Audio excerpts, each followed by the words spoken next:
వైసీపీకి రాజీనామా చేసి ఇప్పుడు పొలిటికల్ క్రాస్ రోడ్స్ లో ఉన్న వంగవీటి రాధా గురించి అన్ని పార్టీలు గురిపెడుతున్నాయని వార్తలు వస్తున్నా ఇక్కడంత సీన్ లేదంటున్నారు కొందరు. అయితే జనసేన నుంచి ఆయనకు పిలుపు వస్తుందని భావించారు. కానీ జనసేన నుంచి ఆయనకు పిలుపు లేదట. అంతేకాదు ఆయనకు తెలుగుదేశం నేతలు టచ్ లో ఉన్నారట. ఓ మంత్రి అలాగే 2 ఎమ్మెల్సీలు ఆయనతో టచ్ లో ఉన్నారని వార్తలు వస్తున్నాయి.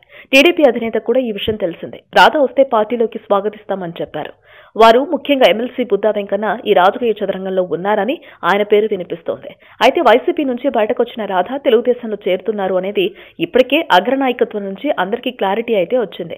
ఇక రాధారంగ మిత్రమండలి సభ్యులతో రాధా చర్చలు జరిపారు. ఎవరు టికెట్ ఇస్తారు, ఎవరు హామీ ఇస్తారు అనే అంశాలు చర్చించారు.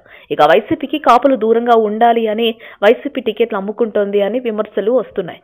ఈ సమయంలో రాధా మిత్రమండలి కూడా వైసీపీకి ఓట్లు వేయొద్దని అక్కడ తీర్మానించుకున్నారు. అయితే రాధా తెలుగుదేశంలోకి వస్తే చంద్రబాబు ఆయనకు ఎమ్మెల్సీ ఇస్తానని అన్నారట.